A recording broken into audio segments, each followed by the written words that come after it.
Hey everybody, it's Chugga Conroy. Welcome back to more Pokemon Platinum. Last time, we made it to Floroma Town when exploring the surrounding area and found the Valley Windworks. The town's power plant has been overrun by Team Galactic. This time, now that we have the Works key, we are going inside and not ordering the Works on our pizza. We are unlocking the door and going in after them. Oh. What? No way, you have the key? Yeah, you shouldn't have mentioned that there was another key. Locking the door was meaningless. I'm the loser in this after all. There's no time for self-pity. I've got to alert the commander. Well, while you're alerting the commander, I'm just gonna go over here and see if this box has any items in it. Okay, no, I wasted my time. Well, I could have stopped him, but then I just had to go and do something like that. Now, I've done a little bit of off-screen training. I would recommend that you do as well, minus the off-screen part, because I doubt you're also recording a series of this game while playing along with me. And if you are, kudos for juggling that many different elements. Anyway, Zubat, I don't think got a level though, but we can see that Bodhi is now level 17, and it did learn a new move. We'll be showing that off next time Bodhi does some fighting. For now though, I think I'm just gonna spam Bite on this other Zubat. Let's see. Also, this is gonna sound really strange, but if you wanna be efficient and you wanna run into different kinds of Pokemon, it's recommended that you fight Team Galactic on a Thursday. I know that sounds really stupid, and it kind of is, but trust me, you want to fight Team Galactic on a Thursday specifically. It's actually kind of helpful for you to do so. What? Some brat messed up my job. You only had one job. Now, I'm going to be battling this guy as well. Normally, I would just skip right past him because he's not a required trainer, which, by the way, that was all the off-screen training I did was just fighting all the trainers that I skipped on Route 204. But just like in the case of gym leaders, if you have any sort of Team Galactic or anything like that you're fighting, that you're trying to get to leave someplace, you will not be able to fight the regular Galactic Grunts after you have challenged the commander, so keep that in mind. Then gonna go for the Supersonic right here, once again getting lucky. Seems like all that bad juju from last time when I missed 4 times in a row is long gone. Now if you can hit yourself, that'd be really wonderful. Nah, I can't win them all. I think I'd probably better switch. That's bad. All right. Well, on the plus side, I can show off Bodhi's new move. Open your mouth at it, roar. Like a turtle is known to. I think it's supposed to be that it's snapping with its animation, but because it does its crat stand, it looks like it's roaring. Okay, so I replaced Withdraw with Curse. This lowers my speed, but it ups my attack and defense together. It's a really good move, and it'll be really helpful in boss fights and the like coming up. But I think for now, I don't really need to use it. I will definitely be using it in the near future, as I think it is one of the best moves out there. It is worth noting that if a Ghost-type Pokemon uses Curse, it has a different effect, where it basically inflicts a poison-like status at the cost of 1/2 of your HP. But I don't really think it's all that necessary. Hey, Zubat getting to level 16, that's not bad. It's, okay. I'm gonna stick with Bodhi. I'm sorry, like, I'm kind of tempted to switch over to Zubat to give it some of the experience, but I had a hard time against a Stunky last time. I don't want to chance it. And that poison gas, I know I would have been immune to that if I would have switched into Zubat, but still, it's just, after seeing what it can do last time with those critical hits and using Fury Swipes and using Screech, I'd better do that. Once again, I'm using Razor Leaf over Tackle, because when it comes to damage calculation, unless it is quad resisted, I am doing more damage with it. And hey, Quick Claw, yes! Finish you off, please. Really don't want to give that Stunky any chance to do much of anything. And that does it. Bodhi gonna get a level? Not quite. I really don't like kids who happen to also be tough trainers. I know, it's a very unfortunate combination whenever it comes to you criminal syndicate types. What do you say? You don't have an inkling of what Team Galactic is trying to achieve. Do I have an Octoling then? Of course, they don't tell a grunt like me anything either, but still. So you really have no idea what you are doing.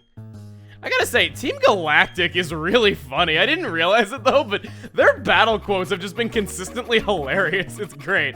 If you couldn't tell, I'm going back to heal real quick. Back at the Windworks, here we go. I'm one of Team Galactic's 3 commanders.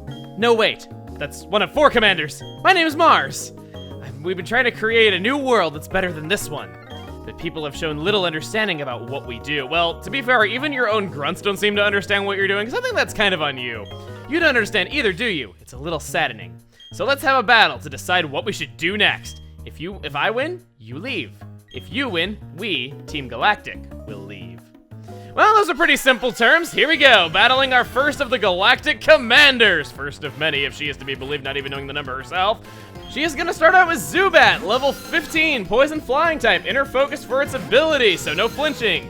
Bite, leech life, and toxic. It has a better poisoning move than I have on my Zubat. I'm guessing she must have gotten a TM or something like that. Toxic, we haven't seen it yet, inflicts badly poisoned. That'll make it so that the damage will steadily increase exponentially every turn. So, steadily, exponentially, that's a bit of a contradiction, but you know what I mean. It'll do like 1/16 one turn, 2/16 the next turn, etc. It just gets worse and worse as time goes on. It's a more dangerous status, that's to be sure. Now, I really could have used at least one flinch right there. That would have been nice to get here, because Zubat is already really low on health. Oh. I'm really not sure what I'm gonna do here. Let's see. Okay, next up, Ugly. You might laugh at its name, but you really should not be laughing. This thing is very formidable. It is a beast. That's not to say that Ugly is really a good Pokemon, but for this early on, it has ridiculously high stats, which is why I sent out Bidoof against it. All right, what I'm doing here might be seen as a little bit cheap, but I want Zubat to have a good fighting chance, so I'm throwing Bidoof out there as a bit of a sacrifice so that I can heal up Zubat and get a free turn out of it. This is really cheap, like I said, but still, it is good to do if you ever are in a tight spot like this. Anyway, Ugly is level 17, normal type, thick fat for its ability, holding an Oran Berry, so when it gets low on health, it'll restore 10 HP. And it has Feint Attack, Scratch, and Fake Out. If you're using Chimchar, note that it has that thick fat ability, as it basically gains an artificial resistance to fire type moves. It's not fair, and it's really sucky, but that is how it is, and you... Man, for being so chunky, you wouldn't think it would outspeed my Zubat, but it does. I was just trying to confuse it. It wouldn't have survived, or I would have just kept Zubat in without doing anything. I'm basically just gonna go for the bite here. If I can't get it to flinch.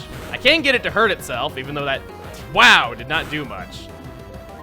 I don't know, when I first played Diamond, I remember thinking that Ugly was gonna be like such a good Pokemon competitively. I hadn't looked up any stats on it or its abilities or anything, but it was purely because of this fight. I remember losing this fight twice when I first played this on Diamond, and I'm admittedly nervous. The fact that jeez, what should I even do? I don't want Zubat to faint because happiness, but I also can't outpredict it snapping out of confusion.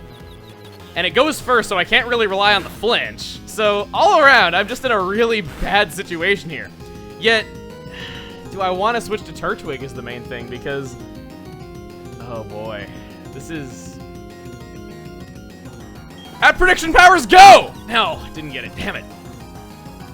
And it doesn't attack itself either.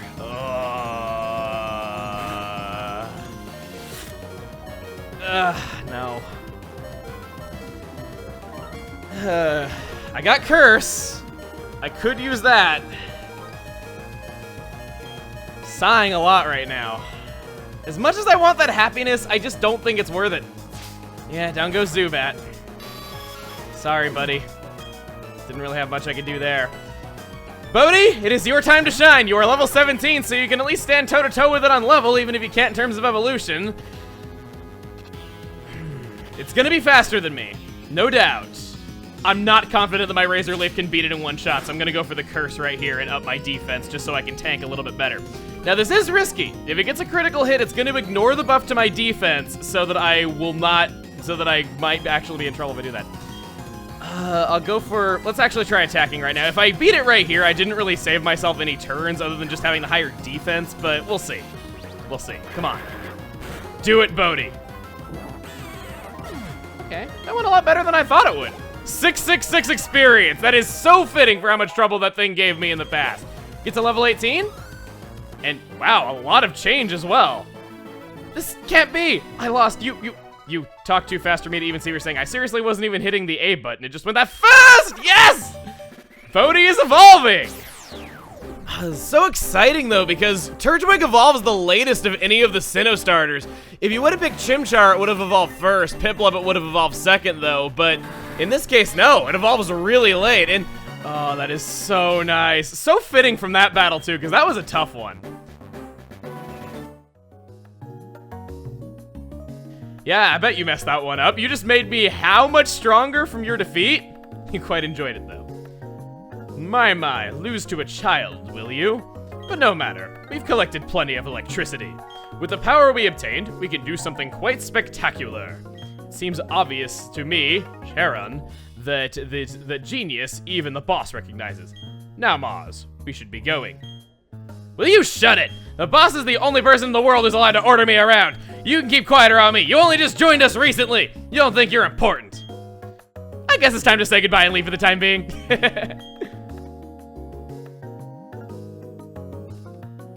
Team Galactic. They were saying that they had to gather Pokemon and energy no matter what.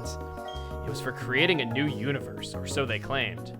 Nothing they said made any sort of sense to me. I can't tell you how grateful I am for you saving me. I can finally see my little daughter again. That was right on cue. Papa! Yuck, Papa, you're stinky. Go shower now. Stinky. How long was this hostage situation going on? Man, maybe I really should have rescued him sooner. Oh, sorry. They had me working nonstop. Thank you, trainer. You made those bad people go away. I think the balloon Pokemon will come visiting again. That makes a lot of sense out of context. But yes, a balloon Pokemon appears in front of the Windworks. It's on a certain day of the week. Yeah.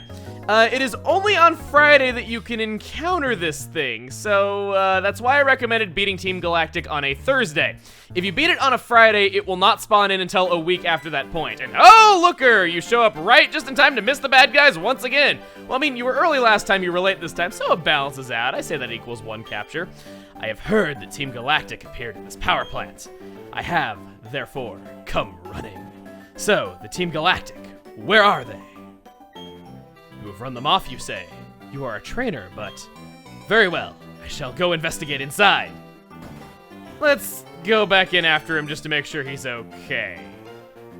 Or not, he'll just come right back out. Magnificent! Yes, it is. What you have said, it is all true. Superb! Though you are young, you are a trainer through and through. Very well, I shall pursue the culprits. I have received tips that Team Galactic hideout is in Eterna City. To there, I must be off. So we have even more motivation to head off to Eterna than we did before. Team Galactic is there, as well as the second gym. However, I don't think we want to head out just yet. I think it would be more important if we, A, saw what kind of things we can get from our berry plants, B, saw what we can get from our honey, and C, I guess heal up our Pokemon as well. So I waited until early the next morning to do this. So let's go ahead and pluck our berries. The harvest is looking rather bountiful. We get 5 Pecha berries right here. I know I said Pecha earlier, but it is actually Pecha. I've had a hard time breaking that habit because they are based on peaches. Well, I gotta say, with how long I had to wait for these berry plants to finish sprouting, I'm betting that little girl is very happy I didn't wait until the next day to save her father if his BO was already that bad by the time I did get around to saving him. Now, this one right here. The soil looks dry even though it is sprouted. I can say no to plucking them and choose to sprinkle some more water on it. If I were to wait longer, it would have more than 5 orange berries on it, so I think I will do that. You can wait a little bit longer to get even more berries than what you would on the initial sprout, but if you wait too long, the plant will die, the berries will fall off, and it'll just begin anew, so... yeah, you don't want to wait too long. It's like a chicken race. Now, I say we check out our honey trees. Who was our first customer of the day? We get... Combee! Well, Combee is the first of many. There are many, many Pokemon you can obtain by slathering trees with honey. By many, many, I mean a lot. Like a lot, a lot. And by a lot, I mean, well, 6. Okay, it doesn't sound quite as cool whenever I do that. I think I overhyped it. But since we can obtain all these Pokemon right now, while I'm taking care of this, I think I do want to kind of stop right here and just go over them one by one, because we can obtain all of them right here. This is not going to be a regular thing, just this once. So first off, I want to go over, not Combee, but Burmy. This is the first time that I'm going over a split evolution and talking about its evolved forms. In cases like this, I will not be using the fully evolved stats in the stats box over there. It'll just merely change as I talk about the different forms to show you what the options are. This is a very different bug type. First and foremost is that it evolves later than other bug types that we have seen. That's not to say that it's bad. It's not far off from learning Bug Bite, which is a really interesting move. It does damage, and it'll eat the opponent's berry if it's holding one. Since a lot of boss's Pokemon carry berries, you might want to use it for that purpose. In addition, male Burmies will evolve into Mothim, who was more offensive, while females become Wormadam, who is more defensive. Mothim is more offensive, but it is a bit generic as a bug flying type. There's an abundance of these out there, and I'd really only suggest it if you want a short-term solution to all these grass types and bug types that we're fighting. Burmy will change its appearance depending on where it last battled, but it doesn't really have any bearing on its type until it evolves. Basically, whatever form it has when it evolves will determine the type that Wormadam is. It can become Bug and Grass type if it evolves after battling in tall grass, Bug Ground in caves, or Bug Steel in buildings. I think Bug Steel is the best of these, just because it's a very good defensive type, but the issue with that is that it's going to take a little bit of planning if you want to make it evolve inside of a building, so you're going to need to level it up a bit wisely. Second is Aipom. It's a very generic and weak normal type Pokemon. Until this generation, that is, Aipom was very in need of an evolution, and it got one. A good one. You can only encounter Aipom at pretty low levels because honey trees don't have their levels go up as you go throughout your adventure, so evolving it will never get any easier. But if you can get it up in levels until it can learn the move Double Hits, you will get greatly rewarded. It is a great annoyer, learning moves like Fake Out and tons of TMs. It is great if you want to go for that, but it will be a tough road getting there. Third up is easily one of my favorite Pokemon of all time, Heracross. Look at those stats. It doesn't evolve. That's what it has right now if you were to catch it. Has guts for an ability, and it also has some pretty decent bulk. It's not frail for being an attacker. It is not far off from learning both Aerial Ace and Brick Break, which will make quick work of just about anything you're going to be encountering for a long time. We've been fighting a lot of grass and bug types, and that's not going to end anytime soon. If you want a good physical attacker, Heracross is one of, if not the best in the business as of this point. The only real downside of it is that ability only activates when it has a special condition, and while there are some strategies you can do to purposely inflict it with a status condition, you're not going to be seeing that for a little while, just saying. But that's not a problem, it's just that darn good, let's be honest. Fourth up is where we began, Combee. It's another bug type that evolves at level 20 under gender restrictions found only by using honey. Gee, sounds like Burmy has a little friend. Once it is evolved, Vespiquen has some really fun moves. It can learn Power Gem, which is a rock type move of all things, and it's also the only Pokemon capable of learning Attack Order, Defend Order, and Heal Order. Attack Order being a bug type attack, Defend Order raising stats, and Heal Order, well, healing. It's a decent enough Pokemon, and it is one of the better bug flying types out there out of the abundance that are made available to you, but be warned! Make sure that your Combee is female. I cannot tell you how many people I knew when Diamond and Pearl came out who caught a Combee, raised it, and then by the end of the game, they were asking me, hey, when does Combee evolve? I got it to level 40 and it still hasn't, and I had to break the sad truth to them that male Combee is one of the most useless Pokemon ever because it never evolves. Next is Cherubi. This is anything but your typical grass type, doesn't learn many status moves, and it's oddly fast. It's built around functioning with the move Sunny Day, which it will learn leveling up. If you've got a fire type on your team or something like that, it might be worth considering because Sunlight powers up fire type moves and weakens water moves. The final honey-based Pokemon is Munchlax, and you will not be catching it, trust me on this. If you are lucky enough to obtain it, Munchlax is one happiness evolution away from getting you a Snorlax, which is one of the most powerful Pokemon ever to exist. Offensively a beast, unstoppable bulk, normal type, so it's capable of learning tons of moves, it's great. The reason why you won't be obtaining it is that Munchlax can only appear on 4 honey trees in the entire game. And these are randomly generated with every playthrough. And there is no way of knowing in-game which 4 they are for your playthrough. And as if all that's not bad enough, even if you did somehow slather honey on the one of the 4 trees that can possibly spawn it, you can only get an encounter once every few hours, and Munchlax is a 1% encounter rate! There are no other ways to obtain Munchlax or Snorlax in Diamond Pearl Platinum without transferring in from another game. And in my opinion, obtaining Munchlax in this game is the hardest to obtain legitimately available Pokemon without transferring. It's that hard to find. I have never once done it, nor have I ever met anyone who has, but maybe you have. Maybe you'll get lucky. And if you do, feel blessed, because it's what you are. You'll have gotten a very sweet reward from your honey. With all that honey talk finished, that sounds like some kind of dating sim when I say it like that, there is but one more thing I want to do in Floroma Town. Or rather, in the surrounding areas of Floroma Town. You recall that I said that you want to beat Team Galactic on a Thursday because something special would happen on Friday. Well, I'd like to introduce you to something special. This Pokemon is only here on Fridays, and it will not spawn, like I said, if you beat Team Galactic on a Friday, meaning you have to wait another week. Let's talk to it. Floon! and this is our first field-based encounter. What do you say we catch it just for the novelty of having a field-based encounter here? Not because I want to use it on the team or anything. And also, it'd be kind of a waste to not see Bodhi fight in its evolved form at least once this video, so let's do it. This is Drifloon. Drifloon is our first ghost type. Specifically, it is ghost flying type. It's an HP-oriented tank, which is honestly pretty great considering it allows it to stand up to pretty much anything. Its immunities to normal fighting and ground are also really nice, allowing it to switch in a lot.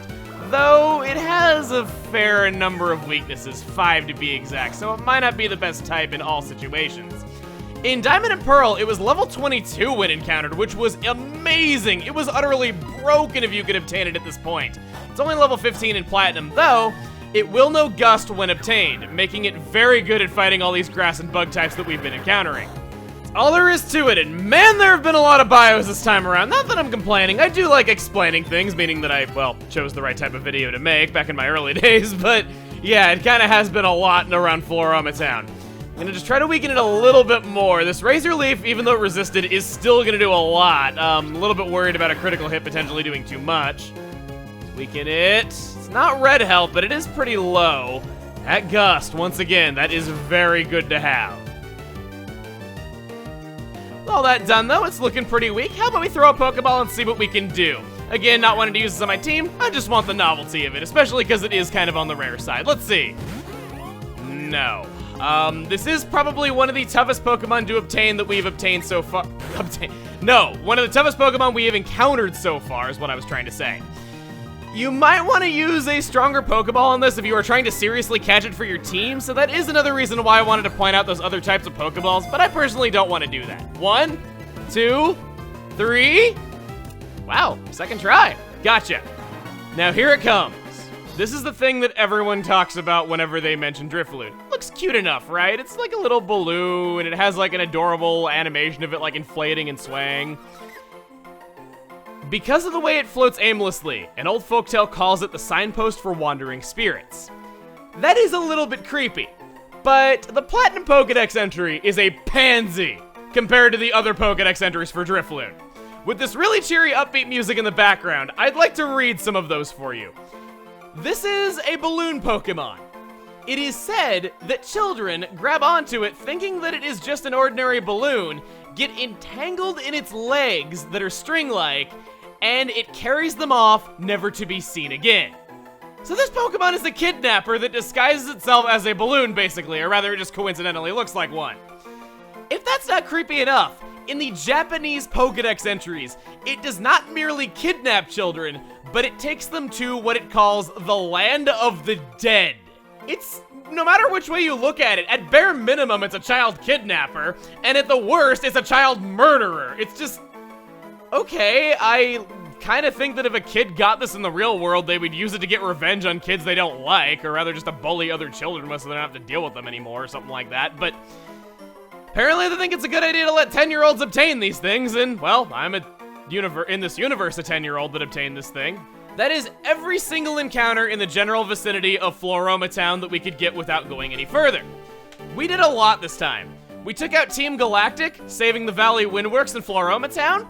We had Bodhi evolve into a Grotle. We got to see him fight for the very first time against that Drifloon. We'll be seeing a lot more of him fighting in the near future. We also saw lots of new and rare Pokemon, and we got to fight Drifloon. So, with all that done, next time on Pokemon Platinum, we're gonna head out for Northern Route 205 and continuing with our adventure. See you guys then.